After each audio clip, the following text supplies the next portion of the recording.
안녕하십니까. 개념이 잡히는 일반 물리학입니다. 자, 25장 전기 용량에 대해서 공부를 할 텐데요. 전기 용량은 이게 축전기예요.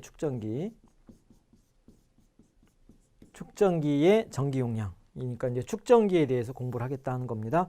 축전기는 자연적으로 있는 그런 대상은 아니고요.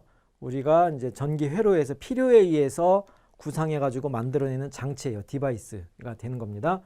예, 그런데 그러한 축전기 장치를 만들어서 우리가 활용할 때 기본 그 원리가 이 정전기학의 앞에서 우리가 배운 것들이 다 여기에 이제 적용이 되는 거예요. 그래서 그 이제 도체의 성질이 나오고요. 도체가 있고 이제 축전기 자체는 도체로 만들어진 어떤 그냥 물질이에요. 그러니까 거기에 전하가 반드시 있을 필요가 없어요.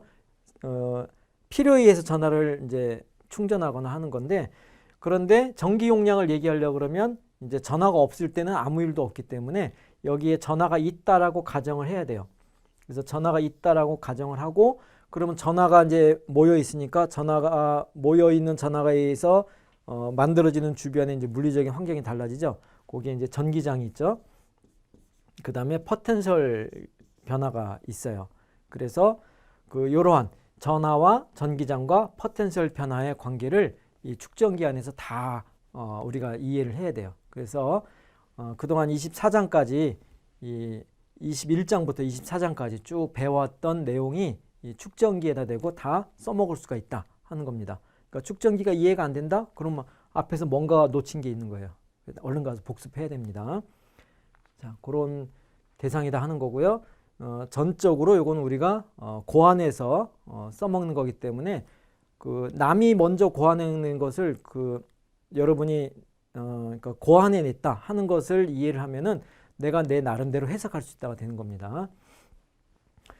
자, 전기 용량 캐패시턴스라고 되어 있는데요. 요거는 이제 축전기, 캐패시터라고 하는 축전기, 전기 회로를 구성하고 있는 전기 소자 중에 하나입니다. 이게 첫 번째로 축전기를 이제 소개하게 되는 건데요. 축전기에 대한 성질이 전기 용량으로 나타내는 건데, 그럼 축전기가 뭐냐라고 했을 때 요건 이제 그 이름을 한번 낱말 뜻을 이제 풀어보면은 이 저축한다 할 때 축자하잖아요. 그죠? 그래서 축전기, 그럼 전기를 저축하는 거예요. 모아두는 거.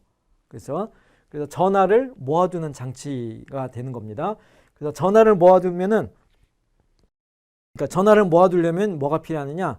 전하들끼리 밀치는 성질이 있기 때문에 같은 전하를 모아두려면 일을 해줘야 돼요. 그죠? 외부에서 일을 해주면 걔네가 에너지로 저장이 되는 거예요. 그럼 이제 전하를 모아서 전기 에너지를 저장했다가 필요에 의해서 전기 에너지를 끄집어서 써먹을 수 있는 그런 장치가 되겠다 하는 겁니다.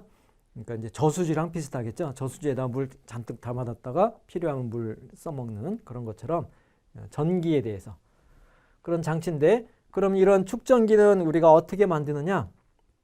그 일단 전하가 모인다 하는 거는 전하를 모아서 대전시킬 수 있는 물체면은 다 일단 기본적인 건 축전기가 돼요. 그래서 기본적으로 대전되어 있는 도체를 대전시키는 건 비교적 쉬워요. 그래서 물론 그러면은 이 플라스틱 같은 거 마찰 전기 이렇게 해가지고 대전시키면 그게 축전기가 될 수 있느냐? 근데 그런 마찰 전기에 의해서 만들어지는 전하는 매우 작아요. 그리고 우리가 컨트롤하기가 힘들어요. 그것도. 예, 그래서 축전기라고 이름을 붙이기에는 너무 미미하기 때문에 그런 건 다 빼는 거고, 전하를 많이 모아두려면 도체가 필요한 거예요. 근데 도체 하나만 가지고는 많이 모아두기가 조금 까다로워요. 상대적으로. 그래서 도체 두 개를 이용했더니 더 많이 모을 수 있다 하는 겁니다. 그래서 축전기는 뭐냐? 그럼 축전기는 이 도체 두 개가 서로 마주보고 있으면서 고립되어 있으면 돼요.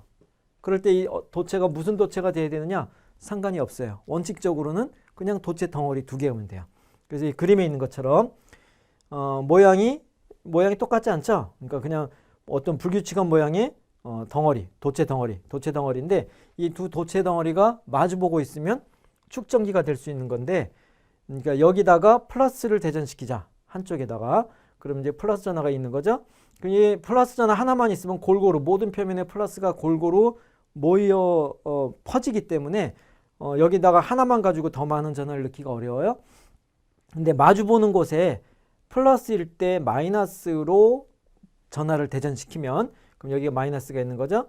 그럼 이쪽에 플러스하고 이쪽에 마이너스가 서로 당길 수가 있죠. 그래서 더 많은 플러스를 이쪽에 모을 수가 있고 이쪽 면에는 더 많은 마이너스 전하를 모을 수가 있는 거예요. 그래서 두 도체를 마주보게 하는데 이때 한쪽에 플러스로 대전시키고 한쪽에 마이너스로 대전시키면 이 Q를 더 많이 모을 수가 있겠다 하는 겁니다. 그래서 이것이 이제 하나의 세트가 되는 거예요. 그래서 이제 전기 장선들이 이렇게 복잡하게 그려지지만 어쨌건 전하가 더 많은 전하를 모아둘 수 있느냐 하는 것이 이제 축전기의 관건이 되겠습니다. 그래서 이제 일단 그 두 도체가 축전기를 구성한다 하는 건데 이때 이제 축전기라고 하면은 두 도체의 전하는 크기가 같고 부호는 정반대인 경우가 항상 기본 전제로 들어가는 겁니다. 그래서 얘가 플러스 Q면은 얘는 마이너스 Q가 되게.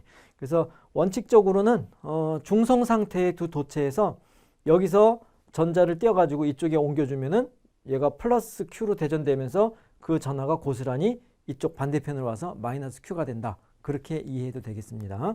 실제적으로는 이제 좀 다른 회로가 필요하지만 이런 것이 이제 축전기예요.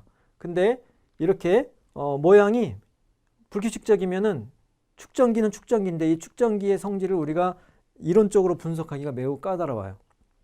그래서 그 도체의 모양을 대칭성이 있는 어떤 모양으로 우리가 이제 선택을 하면은 이 축전기에 관련된 물리량들을 다 분석할 수가 있게 되는 겁니다.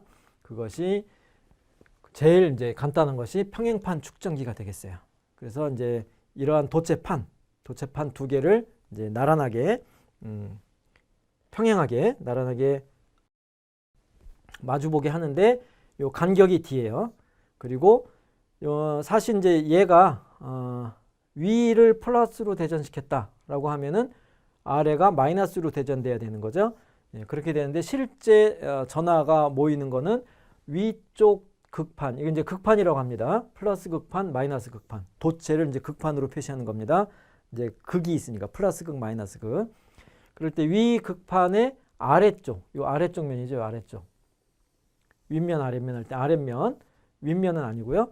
그 다음에 아랫면, 아래 극판일 때는 윗면, 요 면이 되는 거죠. 그러니까 여기에 플러스가 대전되고 여기에 마이너스가 대전되는 겁니다. 그러니까 이 바깥면, 두 도체판의 바깥면이 있죠. 이쪽 면이랑 요 안쪽 면, 그죠? 이제 이 아랫면, 요 바깥쪽 면에는 전하가 없고 안쪽에만 전하가 모이는 그런 모양이 되겠습니다. 그래서 이제 그 플러스 마이너스로 돼 있을 때 전기 장선은 이렇게 아래로 내려가는데 요 안에서는 균일해요. 균일한 것으로 우리가 볼 수 있어요. 그러니까 평행판 축전기면은 이제 우리가 앞에서 그 무한히 넓은 평면 전하에 의한 전기장이 일정한 것을 얘기를 했었죠. 그죠? 예, 그러한 성질이 있기 때문에 여기서도 전하들이 다 균일하게 분포하면서 요 내부의 전기장이 일정한 값을 갖게 되는 겁니다. 방향도 일정하고 극판에 수직하게. 근데 물론 이게 무한한 것이 아니기 때문에 요 가장자리에서는 이렇게 전기장선이 이런 식으로 휘는 게 있어요. 이런 부분이. 그죠? 그러니까 이런 것은 이제 가장자리 효과, 엣지 이펙트 그렇게 얘기를 하는데 요것은 우리가 무시를 해야 그 축전기에 대한 것을 분석할 수가 있어요. 그래서 충분히 이 판의 넓이가 넓다 또는 요 간격이 충분히 더 가깝다. 그렇게 되면은 요 가장자리 효과들을 무시할 수가 있게 되는 겁니다.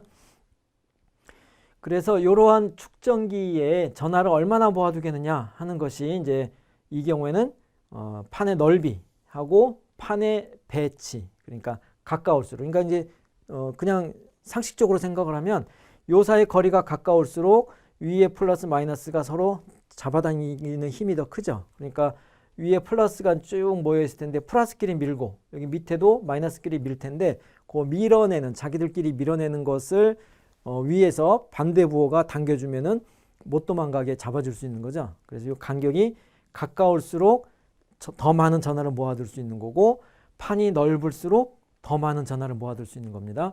그래서 그런 것들이 이제 축전기의 크기하고 모양하고 배치, 배열 그런 성질에 의해서 축전기의 이제 물리적인 성질들이 결정이 되는 겁니다. 그래서 이런 식으로 일단 평행판 축전기를 얘기를 할 거고, 이게 가장 간단한 건데 실제는 평행판 축전기를 쓰진 않아요. 예, 이제 보통 콘덴서라고 해서 회로에서 많이 쓰잖아요. 근데 이제 실제 모양은 이런 평행판이 아니고 원통 모양들을 쓰거나 아니면 이제 다른 모양들을 쓰게 되죠.